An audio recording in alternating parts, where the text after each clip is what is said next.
A paz do Senhor Jesus, o Cristo. Sou o evangelista Daniel Araújo. Estou com você na pré-aula da Escola Bíblica Dominical de número 11. Gente, já terminamos o trimestre, mas não deixe de aproveitar as aulas que já estão gravadas e de participar da Escola Dominical nesse domingo próximo. Mas qual que é o tema? A doutrina deve fazer parte do culto. Mas o que é cultuar?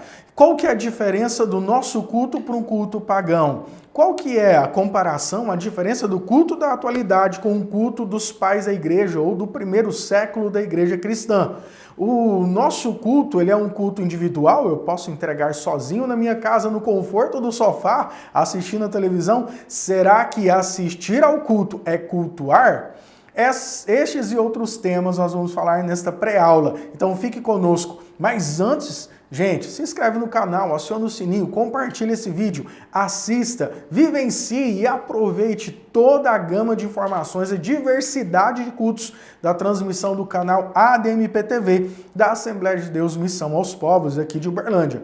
Então, não se esqueça, compartilhe esse vídeo com alguém que vai ser edificado em nome de Jesus. É a palavra de Deus sendo levada aos quatro cantos do mundo. Muito bem? Então, aguardo você até o final da aula. Meus irmãos, antes, mais um segundinho, fica até o final, eu vou contar para vocês uma novidade de última mão que o Departamento de Comunicação da ADMP tem preparado para todos nós. Eles me contaram, mas eu vou contar para vocês, tá? Então espera até o final. Vamos lá?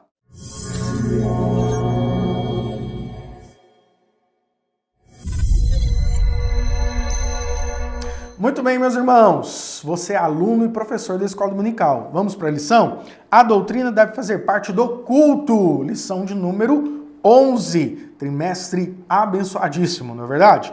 O texto principal dessa lição: a palavra de Cristo habite em vós abundantemente, em toda sabedoria, ensinando-vos e admoestando-vos uns aos outros, com salmos, hinos e cânticos espirituais, cantando ao Senhor com graça em vossos corações.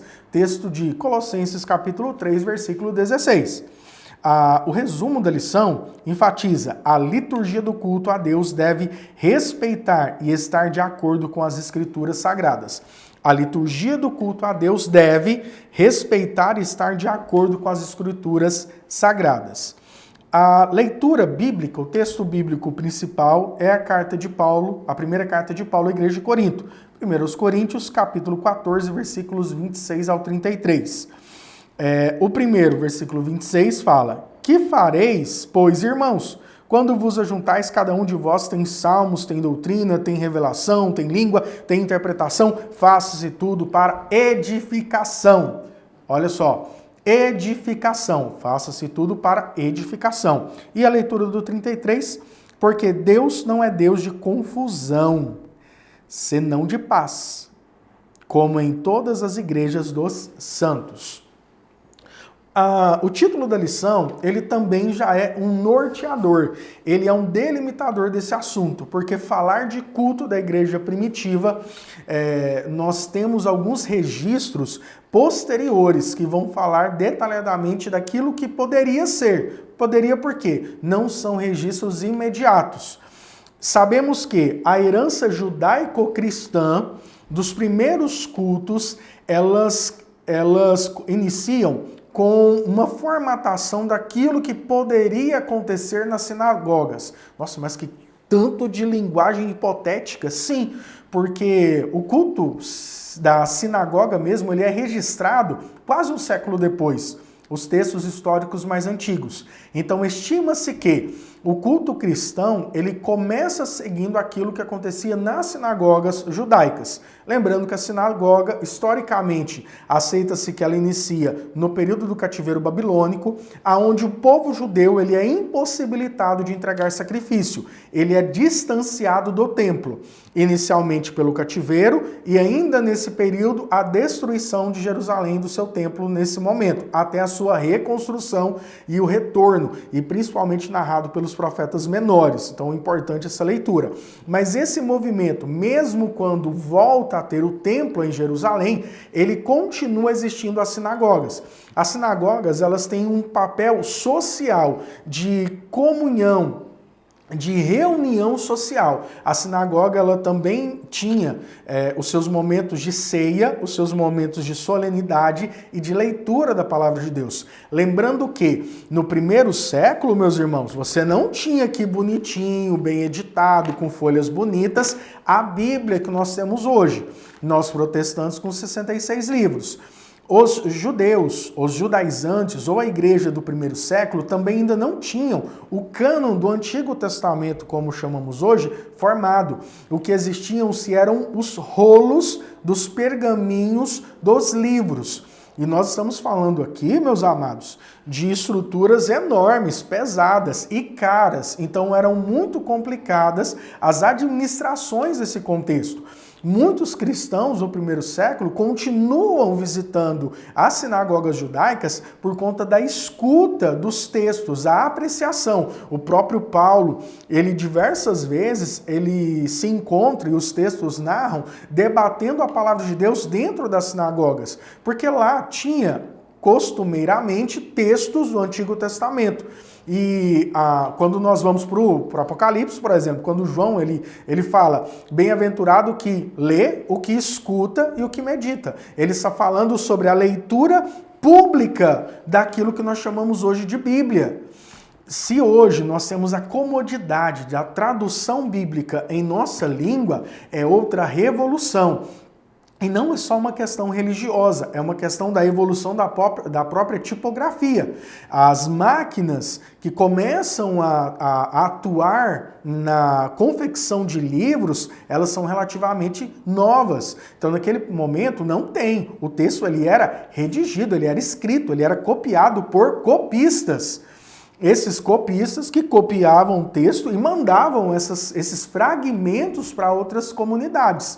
E a lição, ela vem delimitando sobre a apresentação, a abordagem e a proclamação da doutrina dentro do culto cristão.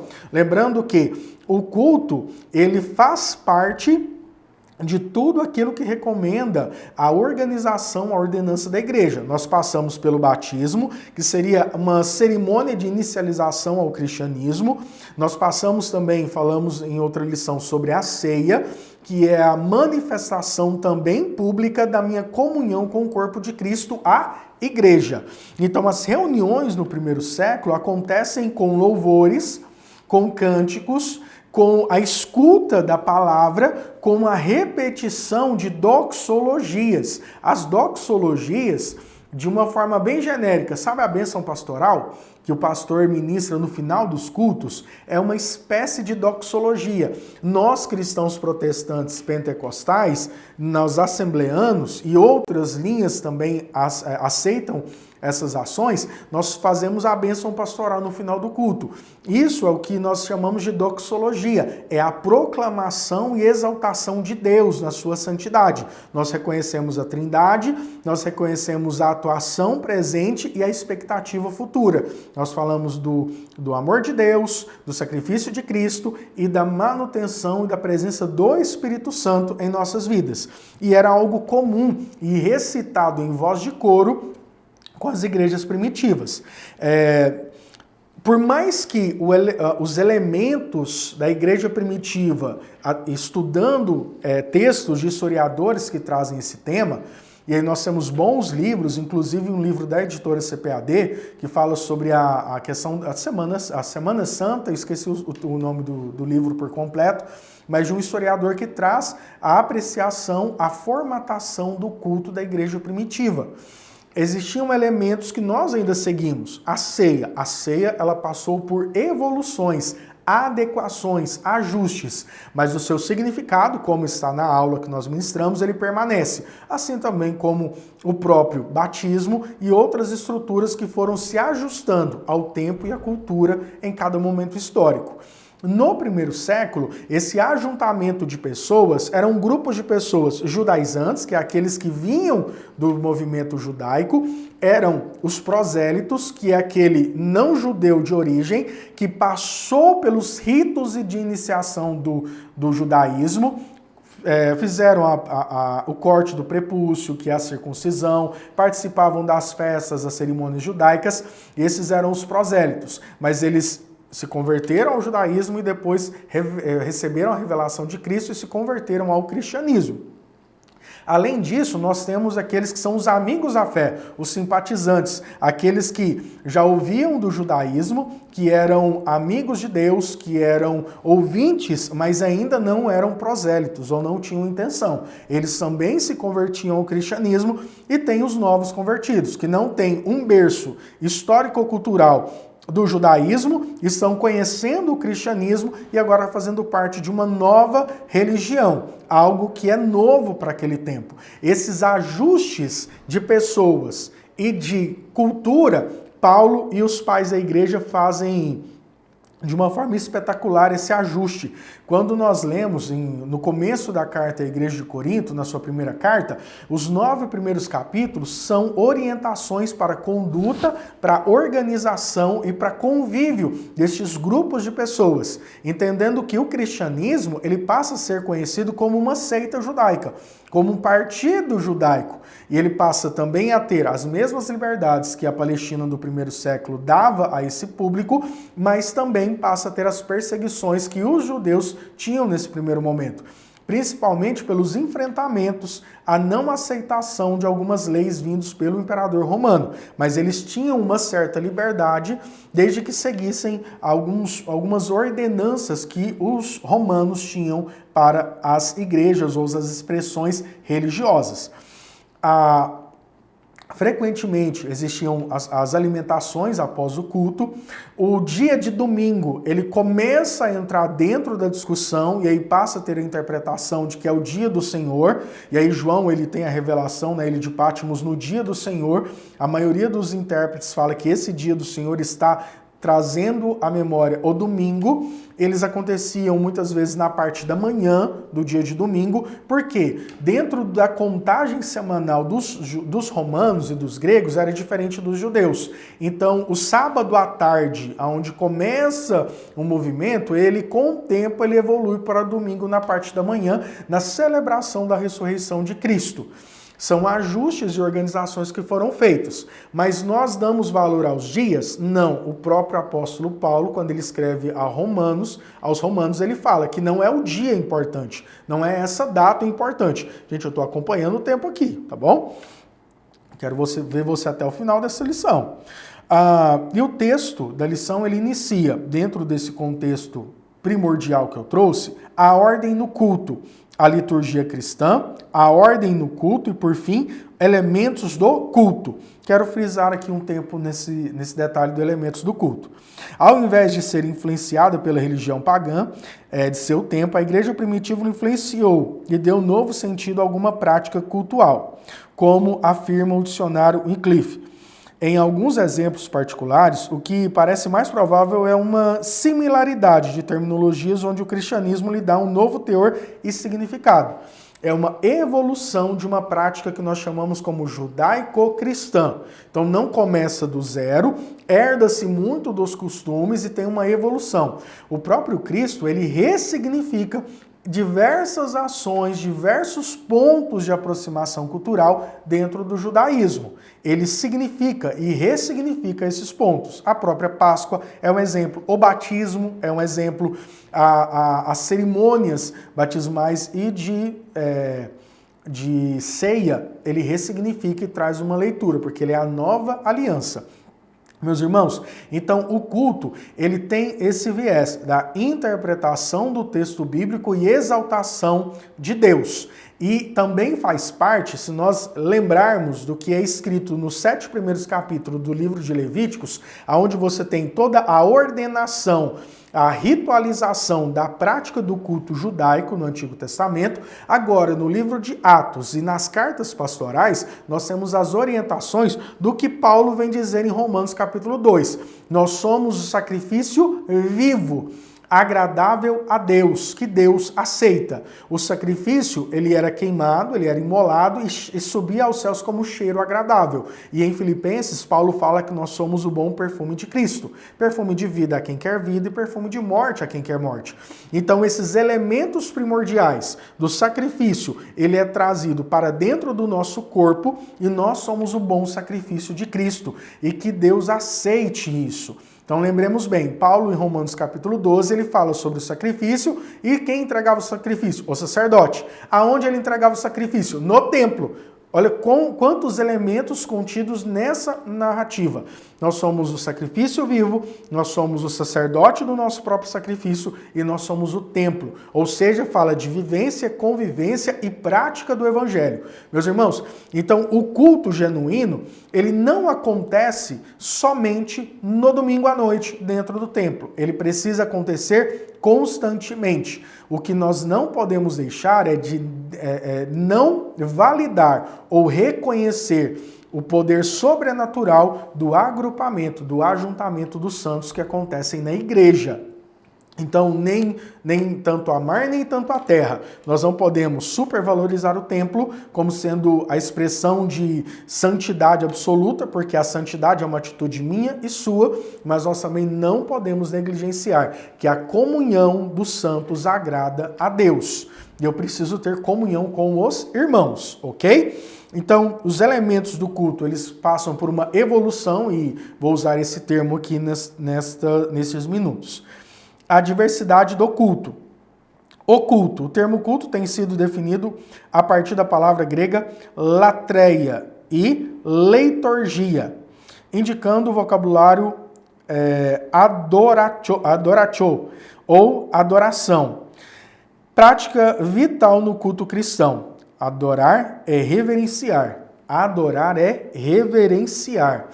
A oração do Pai Nosso fala que venha a nós o teu reino. Estava discutindo outro dia com um amigo qual a diferença de Deus com um ditador. Mas Deus não pôs leis, não pôs regras? Sim, só que ele deixou a porta aberta. Diferente de um movimento ditatorial, monárquico, convencional, ele mata aquele que não quer seguir as suas ordens. O Senhor deixa a porta aberta. Aquele que queira entrar e fazer parte da família é bem-vindo, mas aquele que negar a sua autoridade, venha a nós o teu reino, opa, coroa, seja feita a tua vontade, vem falar de autoridade. E aí nós aceitamos humildemente a autoridade de Deus, diferente de uma autoridade ditatorial que mata aquele que não quer receber essa autoridade. Então o culto é uma expressão também de reconhecimento, de reverência a Deus. E nós precisamos entrar com reverência. Irmãos, nada contra pessoas, mas tomemos muito cuidado com as interpretações dos textos bíblicos. Quando nós falamos de doutrina na lição, vem falar da exposição da palavra de Deus. E a palavra de Deus, a prática da homilética é o texto bíblico, o seu contexto e a sua aplicação. Então, de uma forma bem simples, uma pregação ela tem uma introdução, um desenvolvimento e uma aplicação.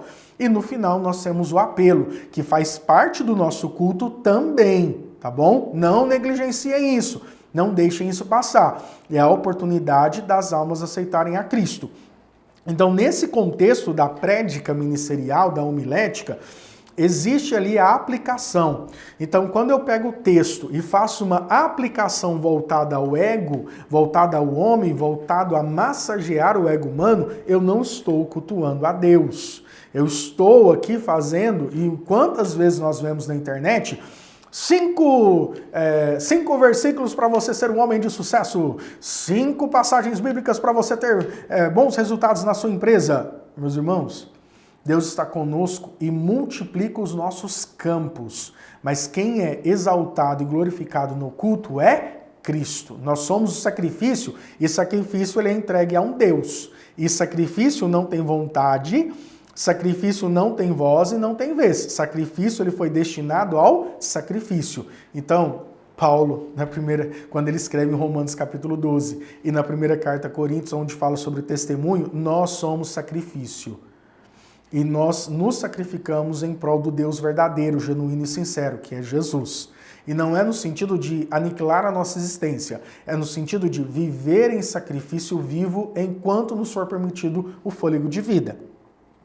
Então, a diversidade do culto, tudo quanto te vier à mão para fazer, faze-o conforme as tuas forças. Paulo também fala muito sobre dons de língua, de revelação, de exposição da palavra de Deus. Esses dons, eles são orientados por Paulo e eles não são negados ou suprimidos ou escondidos. Eles são orientados nos textos do Novo Testamento. Por fim, nesse tópico, a unidade na diversidade. Bacana, até paradoxal, né? A unidade da diversidade. O texto de Apocalipse 7, do 9 a 11, é uma referência ao culto universal, que em breve ocorrerá, no qual todos os redimidos se prostrarão diante de Cristo para adorá-lo e reverenciá-lo. Irmãos, cada expressão cultural tem a sua forma de adoração a Deus. A liberdade do culto e a alegria do culto. Dentro da Didaquê, que é um texto que a igreja ela começa a trazer orientações, isso séculos depois entre o primeiro e o terceiro século, a Didaquê ela tem um trecho que fala que a sexta-feira ela deve ser de jejum, para preparação do culto ao Senhor. E que no dia do culto ao Senhor, que os irmãos não ajoelhem para orar. E também que não faça jejum, porque é um dia de vitória e um dia de alegria, festivo. Então o culto pentecostal, que nós temos essa liberdade de cultuar, ele tem também essa liberdade de alegria. Assim como a ceia não é, as cerimônias, os cultos, eles não são fúnebres. Eles são de cultos de alegria. Nós exaltamos a existência da vida na existência do Deus que gera a vida. Um novo encontro. A lição termina falando com o tópico a exposição das escrituras no culto. Primeiro, expondo as escrituras. Segundo, louvores que pregam as escrituras. E por fim, pregando as escrituras. Vou abrir uma aspas aqui. Tomemos cuidado. Não tentemos avaliar a expressão de culto por nossos gostos e nossos sabores. A liberdade de culto, ela foi dada às igrejas. O que não pode ter, isso desde o início da lição vem frisando, e Paulo deixa muito claro que seja feito com ordem, respeito, responsabilidade. Deus não é um Deus de confusão, Deus é um Deus de ordem, de um comportamento ordeiro que cultua ele. Agora, se em regiões do país nós temos a sanfona que dita o ritmo da música, ou outros que nós temos a gaita que dita o ritmo da música, ou outros que nós temos o pandeiro, o cavaquinho, os tambores, então são liberdades. Inclusive cultos de origem de outras etnias, eles são até mais festivos que os nossos tradicionais cultos. Mas o que há necessidade é lembrar que Jesus morreu por nós, ressuscitou e breve virá. Entra dentro de outra doxologia, que é o termo maranata, que não é traduzido, porque a expressão maranata é uma expressão de clamor da igreja ao Senhor. Ora vem o Senhor Jesus. Essa liberdade de culto, ela precisa nos levar à reflexão da palavra de Deus. E nós, pentecostais, iniciamos o nosso culto com uma reflexão de hinos da harpa cristã. E dentro dessa harpa cristã, nós louvamos a Deus através da inspiração de textos bíblicos que foram colocados ali de forma melódica, compondo uma canção. E os nossos louvores têm que fazer essa reflexão e lembrar de Deus.